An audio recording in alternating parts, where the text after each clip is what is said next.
Good morning, it's Dr. J. So in this video, I'm going to talk about three things. One, I was asked if I could bring out some of the firearms that I have and would recommend for women. So I've done that, and I also brought out my favorite tactical pen, so I'll show you those.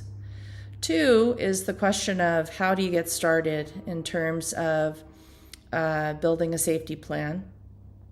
So we'll talk about that. And three is what form of martial art do I recommend? So I'm going to take it let's start with what form of martial art do I recommend? That is going to depend on what you have around and available to you in your area. That might answer your question right there.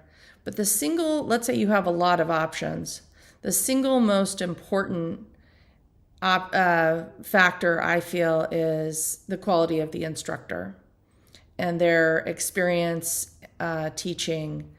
That is the number one thing. The other important aspect is your mentality, your build, and your level of dedication to training. So there's a lot of different options. There's Aikido, Jeet Kune Do, that's Bruce Lee's form of martial art that he created. Taekwondo,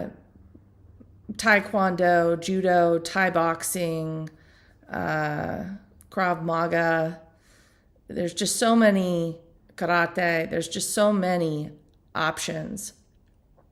And so what do you choose from? Personally, as a female, I think if you find a martial art form that is structured so that you don't have to be a large size to be successful. Now, frankly, I feel like females can be successful in any of the art forms if they have the right instruction and they do the right training and dedicate themselves to the mastery of it.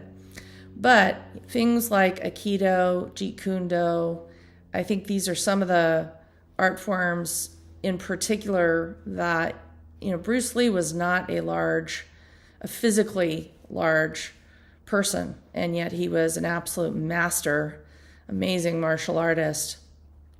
So, and he created the study of Jeet Kune Do. So the answer is it depends. You have to see what's available to you, what you're comfortable with. You could try out different things and see what resonates. Really important is it's all about the instructor, and it's all about your mentality and dedication to learning. Those are the two key things. So I hope that answers your question. The second question, how to start? Well, I would say if you found your way to this video, you've already started, so congratulations. But there's different levels to how are you going to start thinking about safety, changing your mentality about how you go walking in the world with how do you learn situational awareness and take the blinders off that many of us have about the fact that predators are everywhere in the world, and how do we address that? So first there's so many different categories, but I would say that this is 70 or 80% mentality, mental thinking, logic, using up here, and 30% the actual physical, 20 to 30% the actual physical, but it's a combination. You've got to have the whole package. You don't have to start by going out and learning about firearms. My training started, I didn't actually go into firearms until several years later, and then I added that in to my training. Again, I talk about putting tools in the toolbox, and you may want to just start by purchasing a tactical pen and learning how to use it. The key thing is this mentality shift and what that looks like for you as you start to see the world in a different lens.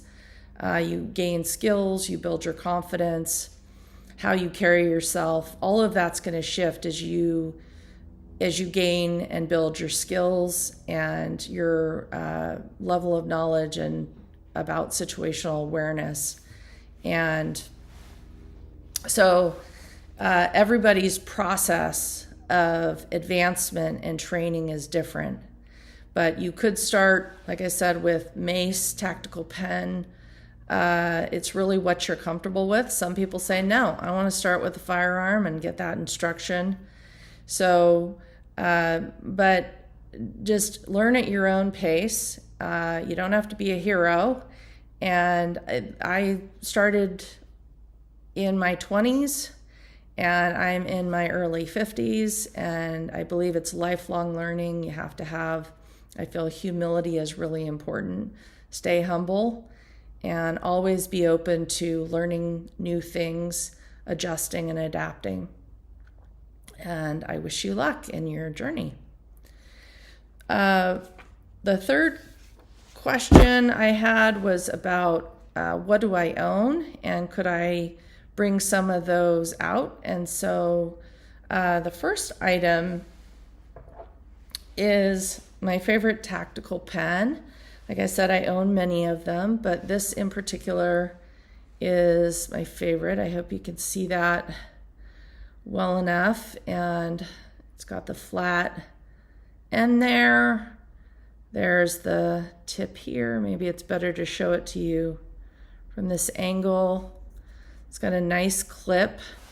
With this clip, you can hang it, clip it to, let's say, your waistline, your belt, or a lot of times I will clip it inside, let's say here. You can clip it to a running bra, you can clip it to your clothing. But you want to be able to carry it in a place where you have easy access to it. You don't want to be having to unzip a purse or something of that nature and rummaging around to try and find it. If somebody's going to approach you, things are going to go down quickly. You want to be able to just get down to it and do what you have to do with this. You'll see on some of these that they have spikes on the end.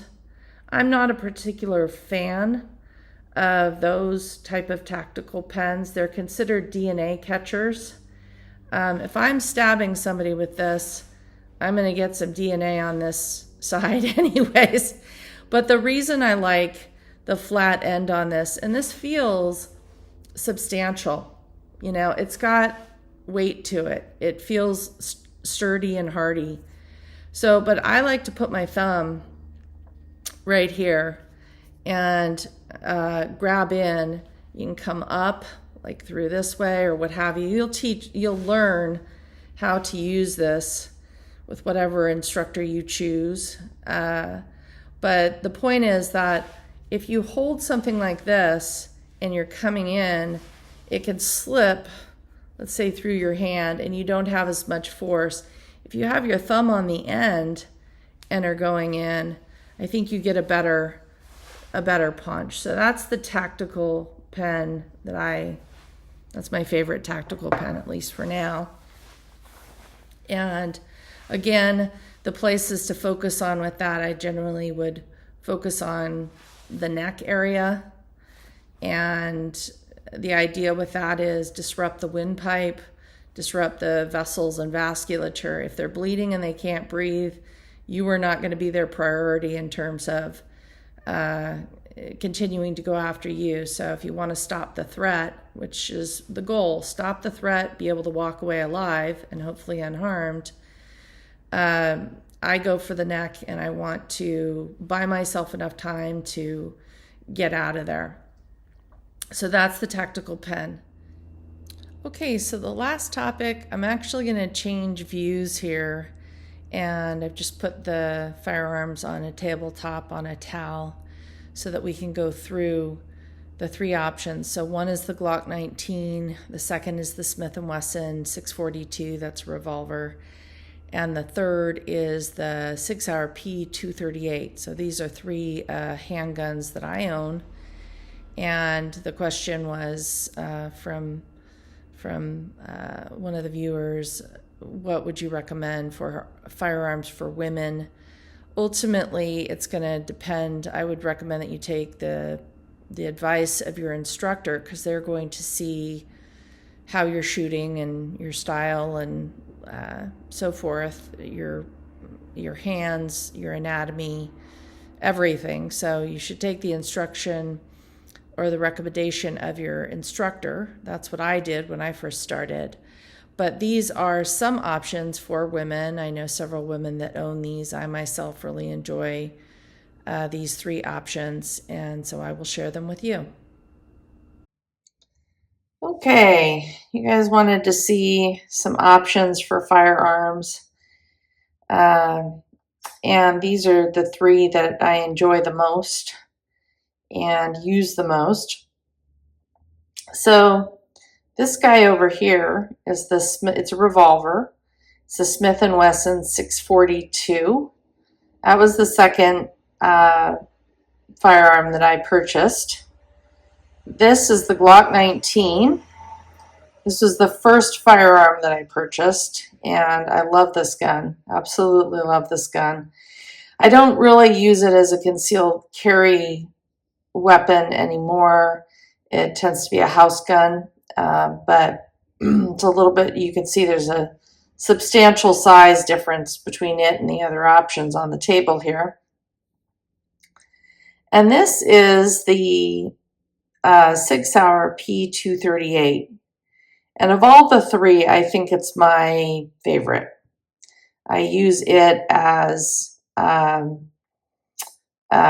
concealed carry all the time. I also use the 642. So the 642 is a little 5-shot, so this is going to carry 5 rounds of ammunition here.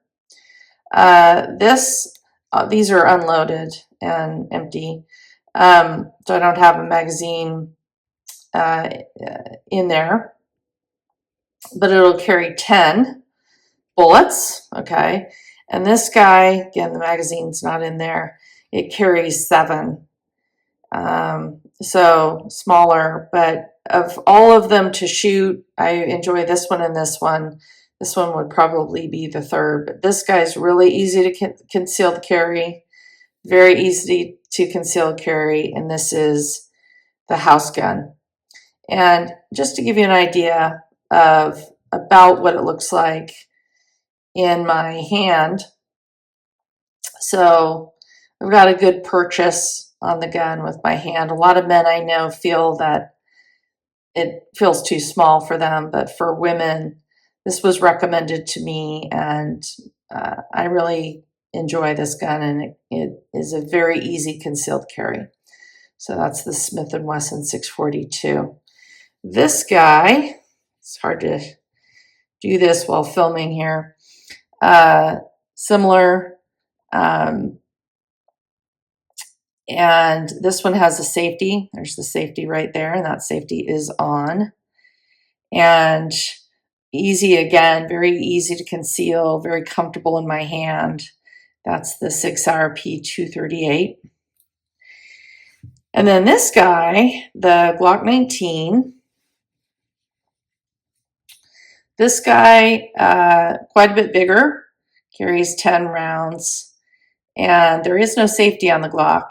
And I use this as a house gun, and but it carries a 9mm round. So this is a 9mm round, 380 round, and a 38 special. So 3 different types of bullet.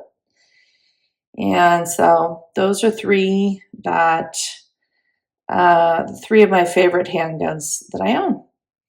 So I'm going to switch back to normal view now. So those are some of the things that I carry on a daily basis. Thanks for your questions.